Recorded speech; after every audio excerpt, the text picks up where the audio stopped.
Peace, peace. Flo Rogan, the art of rhyming. Just because you rhyme doesn't make you an artist. What a year. Gonna slow this down. Enjoy it. Feel like I've been putting in a lot of hustle this year into this platform. This episode I want to enjoy. Thank you for joining C to Cuban. I just want to thank everyone for following the platform, showing love, throwing comments my way like I'm doing shit for the culture. I almost let go of music a few times, even during COVID. Started rapping again after a long time, then stopped, and I transformed it into this platform. And I think I found something sustainable that I could still put my love into. So that's what I'm doing with this platform. In terms of 2023, it's been a hell of a year. It's been a hell of a few years, to be honest with you. I think everyone's been going through a lot. Even before COVID, had two little kids. Then COVID hit. They had to grow up through that. Certain health things, divisive times, learning what people are about in trying times. But I think that's making all of us stronger. And this platform is definitely part of my sanity process. You know what I mean? Always love hip hop, always turn to hip hop. You know what I mean? In trying times, and this is no different. So thank you all for joining and tuning in. So I'm going to start with number 5. We're going to go through the top 5. Before I do that, though, I probably did about 25 interviews, 25 interviews this year. And I've made it my mission. I don't listen to mainstream whatsoever. Yeah, it's been pretty wild. I agree. I don't listen to mainstream hip hop whatsoever. I don't follow any platforms. I'm just doing whatever I like, whatever appeals to my senses, tapping in with those artists and going through their catalogs, really, because to interview someone, I have to like their music enough to actually absorb their whole catalog, and then talk about what they do, because I think a lot goes into this shit. I think the average listener doesn't really understand that there's so much saturation, you know what I mean? So they say the cream rises to the top, and I'm happy in a small way to help the cream rise to the top so far, so to speak. So I'm going to start with album project number 5. It's actually at this point my good homie, Shoddy 305 from Miami. And that occurred last night. To tell you a little bit about Shoddy, I found out about the dude almost 2 years ago at this point through H. And honestly, I just say he's one of my favorite MCs, period, point blank. One of the most crafty MCs. The shit seems so natural to him. He seems so comfy on the mic. And all the projects he's put out over the last few years, he's put out a few of them. Always solid. He sends me shit in advance at this point. That's how tight we are. I've never heard a whack verse from this dude in 2 years. So his last project, Death Occurred Last Night, is also a departure from him doing albums with his dedicated producer, Tev95. So he had a whole slew of producers on this, and it was interesting to see how it would turn out. It's kind of like a 70s like crime flick or like comic book. That's the kind of vibe that you're getting with it. And so that's number 5. Number 4 is El Biz and Myth God Beats, Myth versus Legend. So El Biz, I've interviewed him a couple of times now. He's from Buffalo, and really good dude. He actually dropped a bunch of merch off at my house on his way to Toronto on a day trip. And he teamed up with Myth God Beats. Myth God Beats actually produced for RJ Payne a lot of his early work. I don't want to say that's all that he's done, but he did a lot of production for him as part of a production team from what he told me. And he's produced for a lot of other people as well. Super talented guy. So they teamed up, and the name of the project, again, this is number 4, is Myth versus Legend. And what I like about El Biz is he raps about everyday shit, He says in his rhymes he's played the bad guy, he's been the good guy, he's God-fearing, you know what I mean? He's got a track on there, an opening track that walks you through his street, and he's just describing what's going on, and you got the sound effects going off, and then he's got a song in there about called Unlucky, where he's not lucky, he's blessed. And that's a song I turned on, like I listen to these albums. This is what I want to explain to you. I'm not a casualist. I'm actually listening to what's being said. So I remember that song in particular. I was in a fucked up mood and I turned it on and it just hit me the right way. And plus he's singing on it, you know what I mean? Which is a deadly combination, the rhyming and the singing. So number 4 is El Biz and Myth Got Beats, Myth versus Legend. It's 7 tracks. It's pretty brisk, but I must have looped that shit like 25 times. Like I said, I really listen to the music. How do I listen? How do I actually listen to this shit so many times? I listen to it while I'm working, because when I get used to music and I know what to expect and I stop thinking about the lyrics, I can play it in the background. So I listen to albums easily 10, 15, 20, 30 times. So I think I spun that album about 20 times. And I might as well back up and let people know a little bit what kind of listener I am, actually. I already did number 5, Shoddy, Death Occurred Last Night. If you guys missed it, you'll get it on the playback. Number 4, El Biz and Myth Got Beats, Myth versus Legend. I feel like I'm an everyday person, you know what I'm saying? So I like to hear artists that have some type of artistic range, different emotion. And I feel like I'm from an era where, the best artists, the best MCs had a song for every feeling. So I need some range. I can't just listen to straight gangster shit all day or for a project even anymore. I like to get a 360 view of a person. And that's really what I get with El Biz, is that 360 view. So that means I could turn on that album almost at any point in the day, in the week, and I jive with it. You know what I'm saying? So that's a bit about me as a listener. Gonna move to number 3. 2 young dudes, Jack King the Divine and Javi Darko, Fear and Loathing in Long Island. So I didn't know about these dudes until maybe 5 months ago. And I didn't know what to think of what younger people are doing with hip hop. I converted my platform from me as an artist to my following for this platform. So naturally, it was older people. I'm 42, so people in their 30s, 40s, maybe some people in their 20s, but not many. So I finally got down to interviewing artists that are in their early 20s. These 2 dudes are like 21, 23. And when I turned this fucking album on, I was fucking blown away.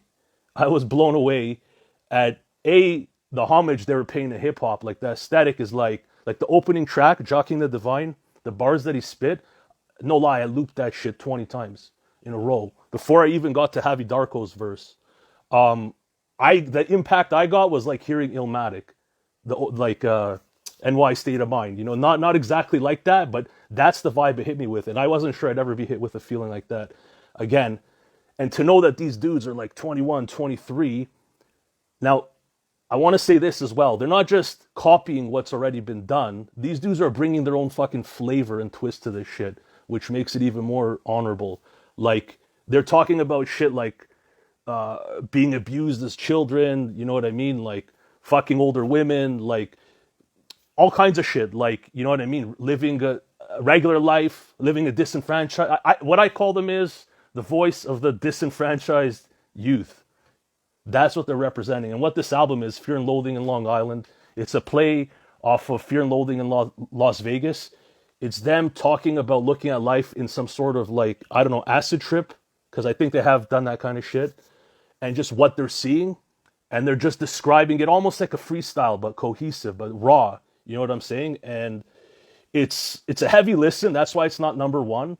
But if we looked at it as just an artistic piece, it'd probably be on number 1 on my list. I probably spun that project in the neighborhood of 20, 25 times easy. You won't be disappointed. It will restore your faith in where hip hop is going. You know what I mean? That it is actually covering something with some depth from the youth, so to speak, right? I mean, they're adults, but yeah. And they've lived a life, like, you got to treat them like adults. You know what I'm saying? Sometimes we forget, when you're 21, 23, if you've seen enough shit, you're an adult, technically, you know what I'm saying? And these dudes have been through some shit. I want to go even further, because again, I listened to the entire catalog. So I went backwards through their catalog, starting with Jockeying the Divine. The dude started rapping when he was like 16, putting out projects. He had a viral moment, like where he was getting tens of millions of views. Then he kind of got brought down back to earth, so to speak, and just kept working on his craft. But you see, the thing with kids these days, so to speak, is you see their evolution online because you see all their albums online. If you went into my generation or the generation before me, you wouldn't see all their work online. It would be on their computer. But these dudes are putting out music early, and you could see them evolving not only in their craft, but in their life. And then when I go to Javi Darko, I went back to his project called 111. So the dude must have been 18, 19. This is like the project of a lifetime, where he's rapping about growing up in a very dysfunctional household with substance abuse, with suicide. He's talking about suicidal ideation for the whole album. He's spilling his guts out. That shit wasn't engineered great. Then there's a story behind that, but that shit was a fucking masterpiece. So going through their catalogs and seeing them connect on this Fear and Loathing in Long Island, and from what I understand, Coach the God, if you guys know him, he manages Jock King. He helped produce this or executive produce this. Like, this is the pinnacle for both of them of like sound quality and fucking rapping and content. And it's just an incredible album. I can't recommend it enough. So for those that joined, again, number 5, we have Shoddy, Death Occurred Last Night. Number 4, Al Biz and Myth Got Beats, Myth versus Legend. And then number 3, Jock King the Divine and Javi Darko, Fear and Loathing in Long Island, a must peep. So I just want to shout out Jay Roberts for joining. I've interviewed him a couple times, went out to his album release party, had a good time. It's different when you meet an artist in person, you look at their music differently as well. And when I met Jay, definitely added to it. Oyas, Medicine 619, Dom, thank you for joining. How's everyone's night going? Cam, how's it going, bro? Yeah. So we'll keep going. Number 2, great night. Good to hear. Good to hear. So number 2 is Maze Overlay, Honor Amongst Thieves. Maze Overlay is from Arizona. Originally, peace, Tom. It's dope. Peace, Jay. It's dope to know. I love hearing about hip hop from different regions. I love all the flavors. I just interviewed someone, I think it was last night, from Trinidad and Tobago. I love that shit. I love hearing how hip hop travels. But it's dope to hear an artist from Phoenix, Arizona. I found out about him through Shoddy, actually. Again, Shoddy's an incredible MC. Probably my favorite MC overall. And when I tapped into his music, like, he's got the artwork down. All of his albums have concepts, and he usually locks in with one producer. So it's a vibe encapsulated fully. Like, he's a master at that. And if you look at his videos, they're really head and shoulders above the rest. I haven't seen a video from him in a minute, but check out the video for 94 Deadstock. That was an amazing video for an indie artist, especially at his level. So he's an artist. In terms of his story, he's got a story kind of, I guess, being active, so to speak, in the streets in the past. He's also got worldly views, you know what I'm saying? He's a family man now, and he brings it all together in his music. And actually, I've listened to his whole catalog, and I think this is the best album in his catalog. And he goes back like 15 years. Like, he used to work with Master Killa, Wu-Tang guys. Like, he had a pretty much a super group in Phoenix back in the day. He's rebranded himself several times before he reached Maze Overlay, which is incredible to see, because a lot of everyday people, they don't know how much an MC or artist reinvents themselves. You know what I'm saying? Even whatever level I did it at, the amount of evolution in your writing, trying to sound like other people, to finding yourself, to evolving yourself, and how that reflects your, like, it's incredible with Maze. If you go back, he's been rapping at a high level for a long time. But this album right here is my favorite. It was produced by Slide Beats entirely. I don't know where Maze... I love how Maze picks his producers. And sometimes he gives, like, up-and-coming producers a shot as well.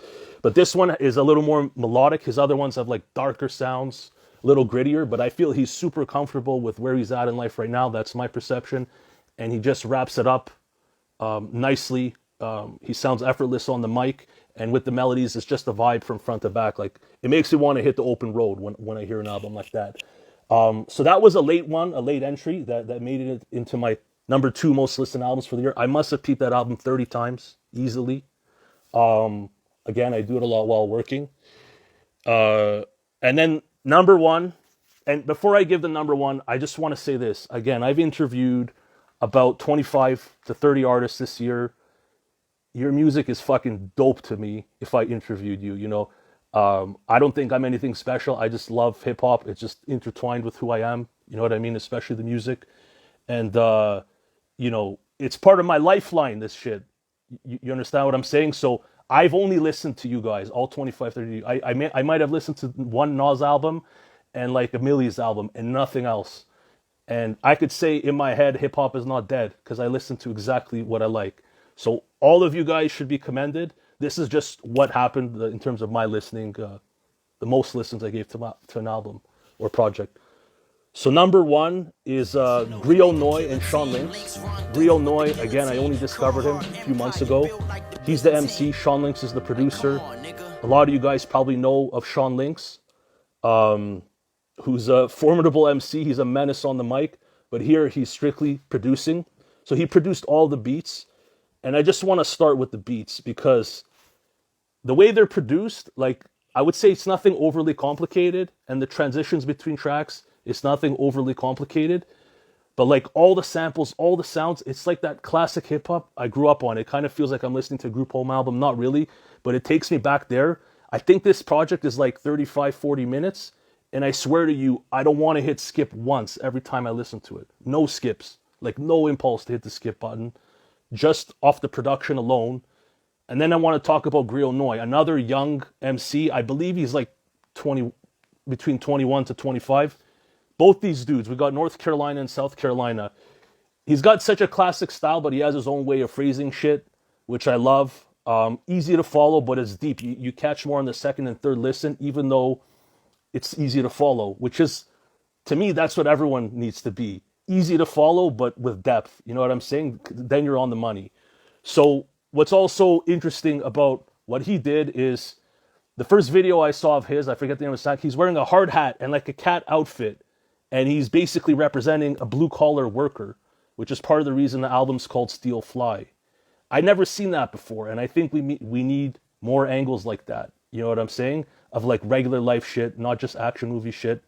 And, you know, he's got a song about, you know, reconnecting with his girl, providing for her. He's also got some street flair to it. But he also talks about his hustle in the construction industry.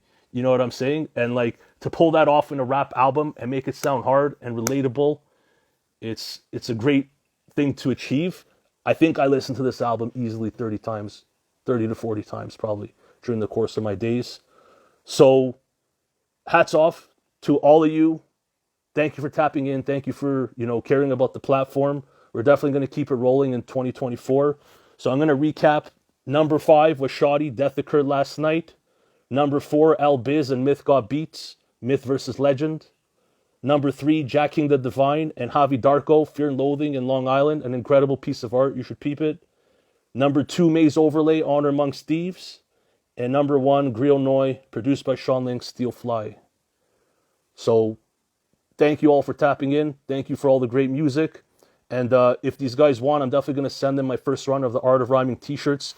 Just because you rhyme doesn't make you an artist. That's what it says on it.